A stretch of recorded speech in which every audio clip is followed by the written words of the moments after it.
Assalamualaikum warahmatullahi wabarakatuh. Perkenalkan, nama saya Faris Maulana. Saya dari jurusan Pemanfaatan Sumber Daya Perikanan Universitas Syahbala. Tujuan saya membuat video ini adalah untuk memenuhi tugas konservasi sumber daya perikanan.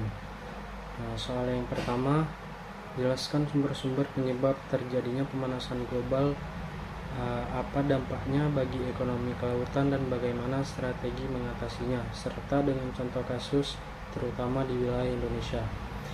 Pemanasan global merupakan fenomena kompleks yang disebabkan oleh berbagai faktor. Yang pertama yaitu gas rumah kaca.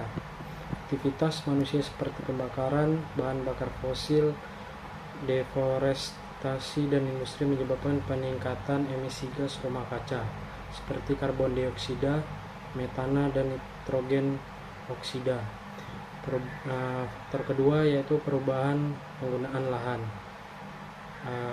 Konversi lahan hutan menjadi lahan pertanian atau perkotaan dan perubahan penggunaan lahan lainnya mengurangi kemampuan biosfer untuk menyerap karbon dari atmosfer. Faktor yang ketiga yaitu polusi udara dari emisi industri, kendaraan bermotor, dan pembakaran sampah. Terus dampak yang ditimbulkan dari pemanasan global terhadap ekonomi kelautan yaitu peningkatan suhu air laut, peningkatan tinggi permukaan air laut, dan perubahan cuaca ekstrim.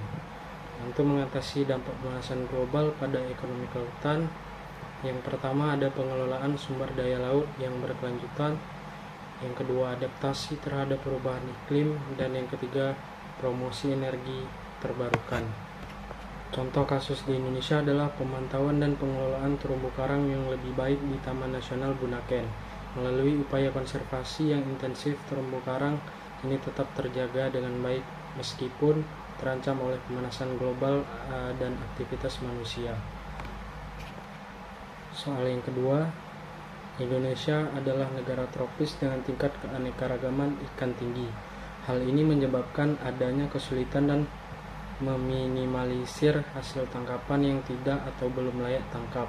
Menurut Anda, bagaimana strategi yang cocok untuk mengatasi persoalan ini?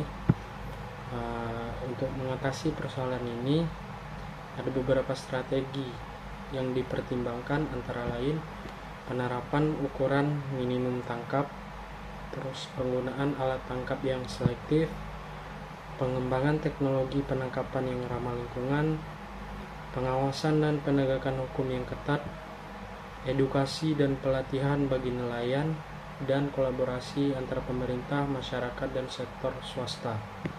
Dengan menerapkan strategi-strategi secara komprehensif dan terkoordinasi, diharapkan dapat membantu mengurangi masalah hasil tangkapan yang tidak atau belum layak tangkap di perairan Indonesia, serta mendukung keberlanjutan sektor perikanan di masa depan.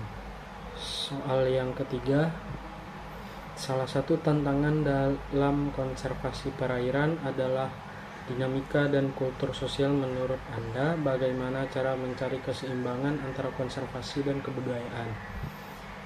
Mencari keseimbangan antara konservasi perairan dan kebudayaan merupakan tantangan yang kompleks, membutuhkan pendekatan yang holistik dan berkelanjutan. Berikut adalah beberapa caranya.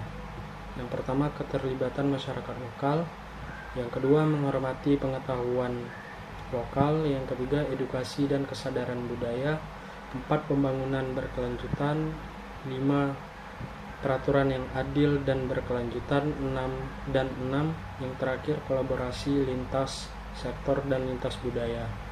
Dengan menerapkan pendekatan-pendekatan ini secara komprehensif dan terintegrasi, diharapkan dapat mencapai keseimbangan yang lebih baik antara konservasi perairan dan keberlanjutan budaya, sehingga melindungi warisan alam dan budaya untuk generasi mendatang.